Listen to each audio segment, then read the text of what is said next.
Não há garantias de que tudo sempre vai ser muito fácil, que tudo sempre vai ser do jeito que a gente quer. A garantia que a palavra de Deus oferece é essa, de que Ele vai estar ao nosso redor.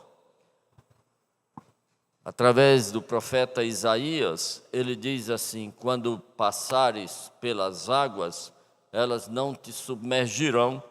Quando passares pelo fogo, ele não te queimará, nem cheiro de fumaça haverá em ti. Não é se passares, é quando passares. Se passares, é mera possibilidade. Quando passares, é certeza. Faz parte do cardápio que se chama viver. A garantia, Ele vai estar conosco. Senhor Deus e Pai, muito obrigado pelo privilégio de podermos descansar, não na certeza de que não teremos problemas, mas na certeza de que Tu estarás conosco e isto nos basta. Agora eu te peço que Tu esteja conosco agora, Senhor, na ministração da Tua palavra, para que aconteça como Tu queres, o que Tu planejaste, que seja dito o que Tu já havias decidido dizer e que Tu deis ao Teu povo ouvidos para ouvir, em nome de Jesus, amém. Nós vamos ler um texto que está no capítulo de número 13 do Evangelho de Mateus, a partir do verso 47 até o verso de número 50. Obrigado, querido. Diz assim: o reino dos céus é ainda semelhante a uma rede que, lançada ao mar, recolhe peixe de toda espécie.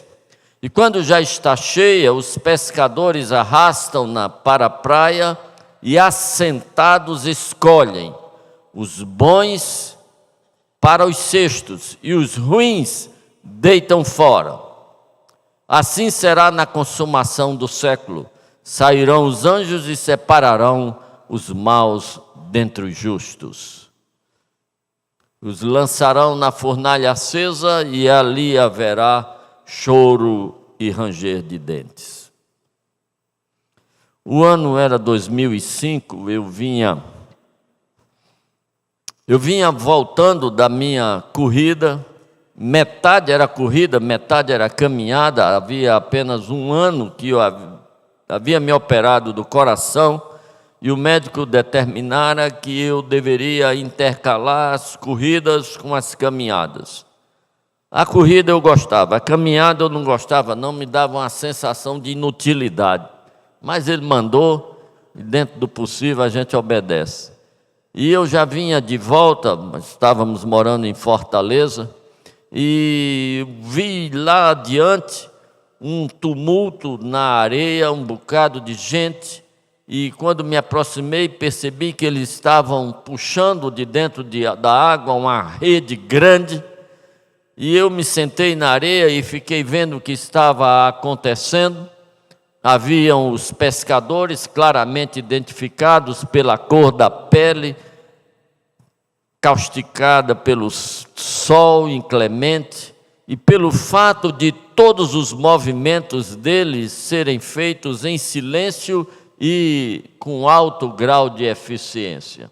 Havia os malandros que gostavam de aparecer, falavam muito e ajudavam pouco, na esperança de, no final, levar um peixe de recompensa. Havia os turistas, facilmente reconhecidos pela pouca quantidade de roupa, cobrindo quase nada. E eu me sentei ali e vi quando eles puxaram aquela rede para a areia e assentaram-se e começaram a escolher dentre as coisas que haviam vindo puxadas pela rede. Eu lembro de quando jogaram fora um pedaço de tábua, jogaram fora garrafas PET, garrafas sem ser PET, jogaram fora muito sargaço, e os peixes eles iam sempre colocando nos cestos. Mas de repente algo estranho aconteceu. Eu vi um peixe de um tamanho razoavelmente grande, sob minha ótica, ser jogado fora. Não entendi, fiquei aguardando, imaginando que no final aquilo seria recolhido. Mas quando terminou, sem dizer nada, recolheram a rede, pegaram os cestos, foram embora e ficamos na rede, eu, aquele peixe e um cachorro que apareceu. Eu fui olhar mais de perto e aí entendi o que havia acontecido. Era um baiacu, um peixe venenoso que tem um ferrão nas costas, ninguém come. E eles jogaram fora porque era um peixe venenoso. Não valia a pena levar para casa. Imediatamente, a minha mente viajou no tempo e no espaço e eu me vi lá na beira do mar da Galileia, escutando Jesus contar esta parábola. Esta parábola faz parte de um conjunto de parábolas que constitui um dos sermões ou dos discursos do Evangelho de Mateus. O Evangelho de Mateus está estruturado em torno de 5 sermões ou 5 discursos. Afinal, isso tem tudo a ver com a proposta de Mateus de apresentar Jesus como rei. Discursos, pronunciamentos, sermões eram próprios de reis. Então nós temos o Evangelho de Mateus organizado não de um modo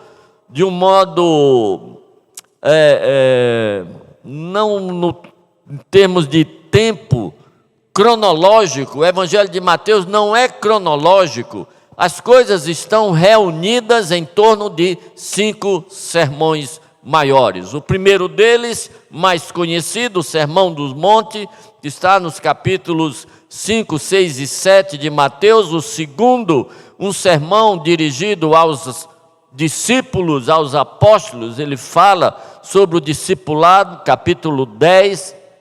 Depois, no capítulo 13, nós temos esse conjunto de parábolas chamadas parábolas do reino.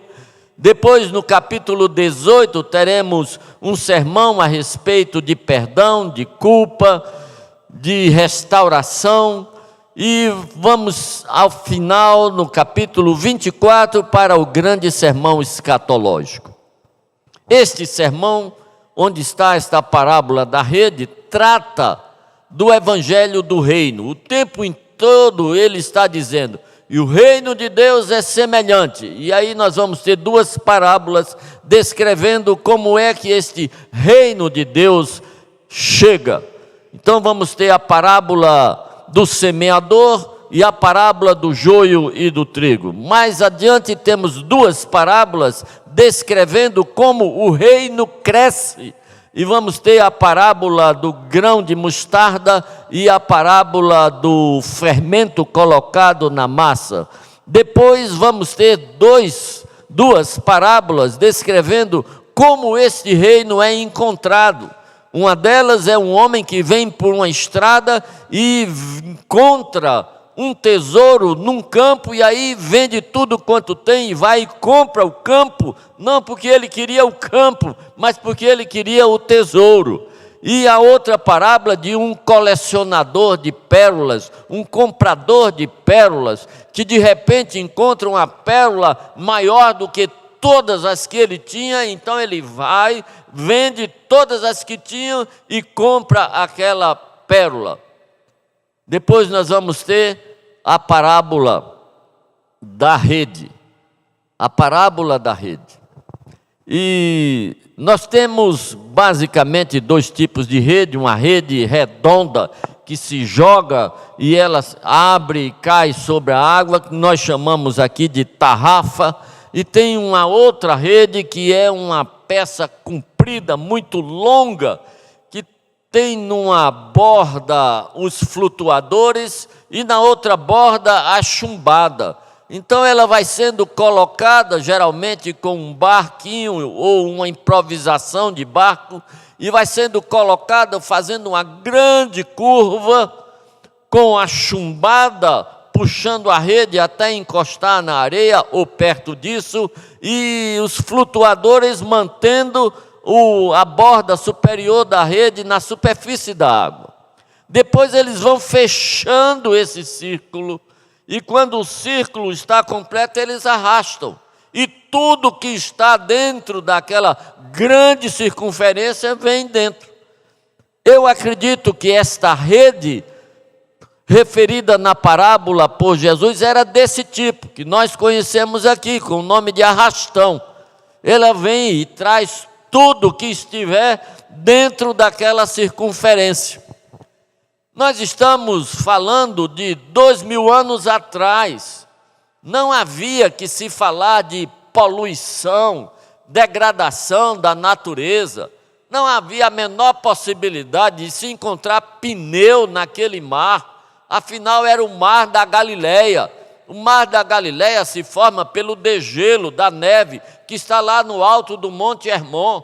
Então essa neve desce de aproximadamente 3.000 metros acima do nível do mar e vem até a altura do mar da Galileia, e aí nós vamos estar aproximadamente a 200 metros acima do nível do mar. Depois isto vai descer em direção ao Mar Morto até chegar a 400 metros abaixo da superfície do mar Mediterrâneo. Esta água que forma o mar da Galileia chama mar, mas tecnicamente é um lago. A água é doce, extremamente piscoso, mas chama mar porque tem onda. E a onda existe porque aquilo está numa depressão que é chamada fenda sírio-africana. E o vento que vem do alto das colinas de Golã em direção às montanhas da Galileia, ao passar lá em cima, cria uma zona de baixa pressão e aquela água é puxada para cima, às vezes até com tempestades. Pelo menos 2 vezes os evangelhos falam de tempestades que Jesus acalmou. Uma delas andando por cima das águas. Este mar, querido, não tinha poluição nenhuma. Mas o texto diz que naquela rede vinham peixes bons e peixes ruins. Não tinha poluição. A culpa não era da indústria. A culpa não era dos homens, e era. Peixe ruim surgiu na mesma época em que surgiram pessoas ruins, e tudo isto é o subproduto do que acontecera no capítulo 3 de Gênesis, quando o pecado mudou a natureza da criação, mudou até o chão. A terra que fora criada para produzir árvores frutíferas e ervas que seriam para mantimento, agora passaria a produzir espinhos e abrolhos, urtiga, carrapicho e tudo que não presta, que tem no campo, veio dessa época. Não precisa ninguém plantar, foi plantado lá atrás por Adão, quando fez uma escolha terrível e comprometeu a beleza e a qualidade da criação. Peixe ruim vem desde aquela época. A rigor, todo peixe é ruim, porque todos vêm da mesma natureza, como todas as pessoas o são, até que aconteça uma transformação, um milagre, uma mudança de natureza. Todos nós, diz Paulo, éramos por natureza inimigos de Deus, mas por causa do grande amor com o qual Deus nos amou, Jesus Cristo morreu na cruz, e quem acreditar nesta história e quem decidir não tentar ser bom por si mesmo, mas se entregar para que Deus faça a necessária mudança. Essas pessoas passaram a ser pessoas boas, ou justos, ou filhos de Deus. Mas é um milagre, Ildete, que aconteceu ao longo da história. Aliás, no livro do profeta Jeremias, capítulo 13, verso 23, Deus diz através do profeta: pode o etíope mudar a cor da sua pele, ou o leopardo mudar as suas manchas? Se eles pudessem, vocês poderiam fazer o bem estando acostumados a fazer o mal. Essa pergunta é uma pergunta retórica. Quando ele diz, pode o etíope mudar a cor da sua pele? Pode o leopardo mudar as suas manchas? Só admite uma resposta, não, não pode. Esse tipo de pergunta, na verdade, não quer descobrir a resposta, mas quer exatamente ratificar uma verdade. Não pode, o etíope não pode deixar de ser preto, e o leopardo não pode mudar as suas manchas. E desse mesmo modo, eu não posso, e você também não pode, ser bom por si mesmo, não pode fazer o bem por si mesmo, porque a nossa natureza nos leva a fazer o mal. É por isso que todo ano a gente faz uma série de propósitos de sermos melhores pessoas no ano que vem, melhores maridos, melhores esposas, melhores filhos, de lermos mais a Bíblia, de orarmos mais, de sermos melhores servos de Deus, e a coisa não rola, não acontece, quando não piora. O tempo inteiro, a humanidade, quando chega nesta época, se prepara, faz um bocado de simpatias, pula 7 ondas, chupa 7 uvas, bota um bocado de semente de romã no bolso e outro bocado de coisa, se veste de branco na expectativa de que o ano que vem vai ser melhor. Eu lembro quando estávamos para receber o novo milênio, o novo século. Era algo, Ítalo, absolutamente inusitado para quem estava nesse planeta. Um novo século podia ser que tivesse uma ou outra pessoa que tivesse visto a chegada do século anterior, mas um milênio novo, com certeza não. E as campanhas publicitárias daquele ano foram fenomenais. Chegou o século novo, chegou o ano, o milênio novo. E de lá para cá, as 2 torres gêmeas foram derrubadas, o metrô de Madrid foi explodido, estouraram mais de 30 conflitos armados no mundo, alguns deles continuam. Milhares, milhões de pessoas morreram de fome e o mundo não se tornou nem um pouco melhor, talvez mais tecnológico, tecnologia essa usada, infelizmente, essencialmente para o mal. O mundo não melhora porque a gente troca de ano, não melhora porque troca de século, não melhora porque troca de milênio. O mundo só melhora se trocar de gente.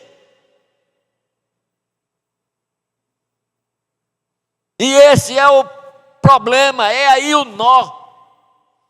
É que as pessoas não se tornam melhores porque trocam de ano.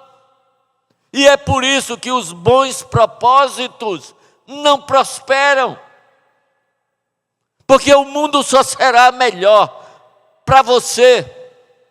O ano só será melhor para você se você se tornar uma pessoa melhor.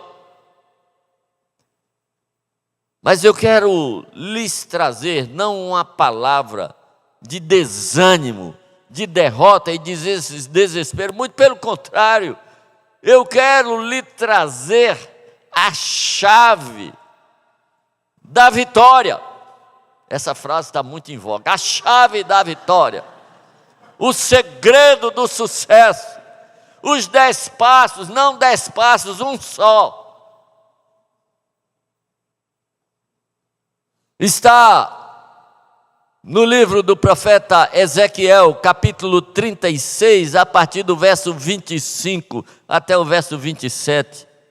Deus diz assim: eu aspergirei sobre vocês água, e eu vou purificar vocês, e eu vou tirar a imundície de vocês, e eu vou mudar a natureza de vocês, eu vou mudar o coração de vocês, eu vou tirar o coração de pedra, eu vou colocar um coração de carne, eu vou mudar o espírito que opera em vocês, eu vou colocar o meu espírito, e quando eu colocar o mesmo espírito, que só para que você fique sabendo qual é o mesmo espírito que ressuscitou Jesus Cristo. Eu vou colocar deste espírito em você, e então as minhas palavras vão ser implantadas na tua mente, no teu coração, e você vai viver conforme o meu querer.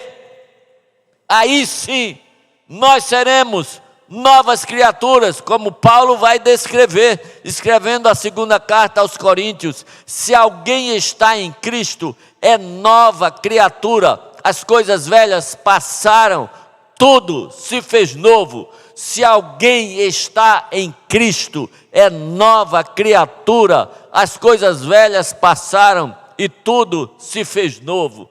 Peixe ruim só vira peixe bom se Deus operar um milagre na natureza dele. Gente ruim só vira gente boa. Filho de Deus só vira justo se Deus operar um transplante de coração, um transplante de mente, um transplante de espírito, uma nova semente. Nós seremos regenerados, gerados de novo, não da mesma semente. Foi isso que Jesus Cristo disse a Nicodemos. Nicodemos tentando conquistar Jesus Cristo, conversa de bebo para delegado, Jesus entra de sola e diz: olha, Nicodemos, você precisa nascer de novo. Se você não nascer de novo, você jamais verá o reino de Deus. Nicodemos leva um soco na sua arrogância, na sua prepotência, e diz: nascer de novo, que é isso? E aí Jesus vai dizer: você é mestre em Israel, sabe um bocado de coisa, mas não sabe disso. Se ele conversasse com Hilda Silva Lira, que fazia tapioca e lavava roupa lá em Campina Grande, ele ia entender o que era isso. Ela era absolutamente analfabeta. Ela dizia: doutor, se tivesse um buraco com a placa, com o nome buraco, eu caía dentro, porque eu não sabia ler. Eu aprendi a ler na Bíblia, aprendeu a ler na Bíblia. Hilda destrinchava a Bíblia para cima e para baixo, como poucas pessoas eram capazes de fazer. O Espírito de Deus opera esse tipo de milagre. E querido, deixa eu te dizer, Deus está desejoso de que o próximo ano seja um ano maravilhoso. E Ele está pronto para aspergir sobre mim e sobre você esta água de que Ele fala através do profeta Ezequiel. Ele está só esperando que a gente pare de tentar, que a gente pare de ralar, e a gente tão somente se renda, para que Ele possa então fazer.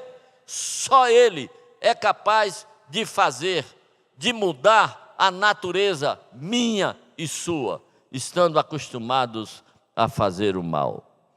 Queridos, esta parábola, sem dúvida alguma, é uma parábola destinada a explicar como fecha o ciclo das parábolas do reino. Ele começou dizendo como o reino começava, depois como o reino crescia, depois como ele era recebido, e agora como ele termina. E ele diz, vai ser assim no final dos tempos, na consumação dos tempos, os anjos virão e separarão os bons, os justos dos ímpios. Os anjos, não serei eu, não será você, os anjos. Aliás, Jesus já havia cortado o barato dos apóstolos quando ele contou a parábola do joio e do trigo, quando disse que os empregados se ofereceram para arrancar o joio. Aí o Senhor da vinha disse, não, vocês não têm nem competência, nem conhecimento, nem autoridade. É arriscado vocês ir arrancar o joio e arrancar trigo. Vocês querendo deixar trigo, deixar joio. Não são vocês. Quem vai fazer isso são os anjos. São eles que vão fazer. São os anjos, querido. Sabe, eu gosto de ver esta parábola, imaginando que o que vem na rede, não está sobre o domínio de quem pesca. O que vem na rede é uma concessão do mar. É o mar quem decide o que vai colocar na rede do pescador. Se dependesse do pescador, ele só queria na rede peixe bom. Mas não é ele quem decide o que vem na rede. Agora, é ele quem decide o que vai para o cesto. Porque a pescaria não termina quando se puxa a rede para a areia. A pescaria só termina quando se escolhe o que se vai para o cesto. Nem tudo que vem na rede pode ir para o cesto. Porque vem baiacu, e se botar baiacu no cesto, vai levar veneno para casa. Deus não fará isso jamais. Mas eu quero usar esta parábola para este momento que nós já estamos vivendo. Sim, 2024, daqui a 15 dias é passado. Daqui a 15 dias, 2024 é passado. De modo que eu gosto de pensar em cada ano como uma grande pescaria, como uma grande rede, onde a vida vai nos dar peixes bons e peixes ruins. E não somos nós que decidimos o que a vida vai nos dar.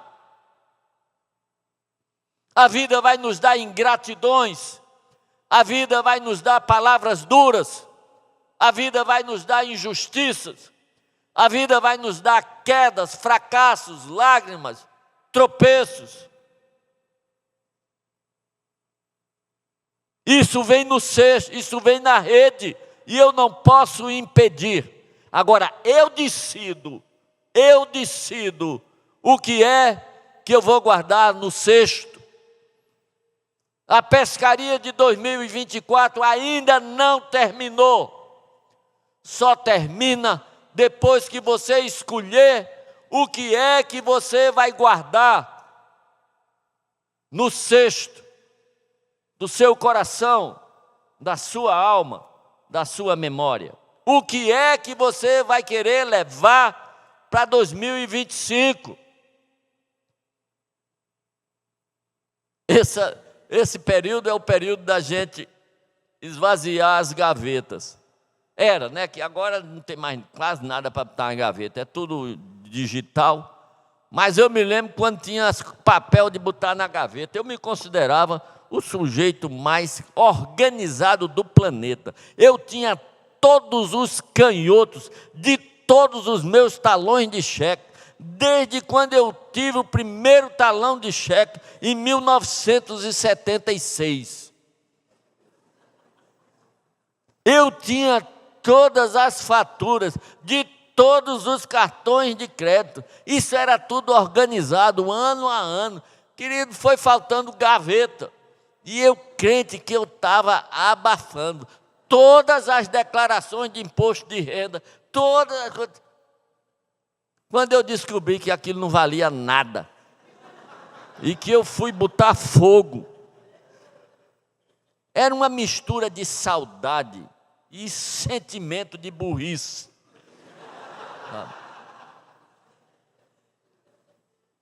Porque era um problema a cada ano. Eu tinha que esvaziar as gavetas para os canhotos de talão de cheque que ia chegar, para as faturas de cartão que ia chegar. 2025, querido, vai trazer uma quantidade de experiências muito grandes. Vai trazer a sua própria cota de baiacus, de injustiças, de lágrimas, de dores, de palavras duras. 2025 vai trazer. Portanto, jogue fora as de 2024, senão vai juntar com as de 2025, e com as de 2022, e 21, e 20, e para trás, e mágoa. Tem gente que está aqui ou está nos escutando, que tem mágoa antiga. Eu me lembro um dia, eu terminei de pregar numa igreja, era um dia de quinta-feira. Nessa época eu não era pastor, era só médico, e quando eu desci do púlpito, uma irmã me procurou a saída disso. Doutor, Deus falou muito ao meu coração nessa sua mensagem, e eu resolvi lhe perdoar. Eu disse, foi, minha irmã? Foi, faz 10 anos que eu lhe odeio. 10 anos, minha irmã, 10 anos. Mas Deus me tocou o coração e eu estou lhe perdoando hoje. Eu digo, minha irmã, para eu não fazer de novo, me diga o que foi que eu fiz para a senhora me odiar tanto tempo. Ela disse, meu irmão sofreu um acidente, bateu com a cabeça, estava na UTI do hospital Antônio Tagino. Eu fui visitar, o senhor estava lá na porta da UTI, de plantão. E eu perguntei pelo meu irmão, e o senhor disse que se eu quisesse informação, devia falar com a enfermeira. Eu fiquei com ódio. Eu disse, minha irmã me viu de plantão na UTI. Ela disse, vi. Eu disse, minha irmã, eu nunca dei plantão na UTI. A minha praia é tiro, facada e barroada. Eu sou cirurgião. Se a senhora me viu na porta da UTI, ou eu ia passando para o centro cirúrgico, ou estava deixando um paciente meu lá. Eu nunca trabalhei na UTI. Seu irmão foi barriga? Ela disse, não, foi cabeça. Eu digo, também não é a minha praia. Então a senhora passou 10 anos me odiando. Mas eu estou satisfeito que hoje a senhora está me perdoando. Eu nem quis dizer a ela que foi por pura burrice, mas... Sabe, querido, eu não sei a sua rede, como é que está. Sei que a vida não lhe deu só moleza, lembranças boas, palavras lindas. Sei que você também não disse somente palavras lindas. É possível que você tenha magoado alguém. A rede é sua e o cesto é seu. Você guarda o que você quiser. O meu conselho, não guarde baiacu, porque é puro veneno. Carta aos Hebreus, capítulo 12, verso 15 diz: não deixe que raiz de amargura brote no teu coração, porque vai contaminar a muitos. Esvazie a gaveta da alma. Escolha bem o que vai para o cesto da alma. 2025 vem aí com a sua própria cota de veneno. Não deixe juntar com veneno velho. Deus abençoe você.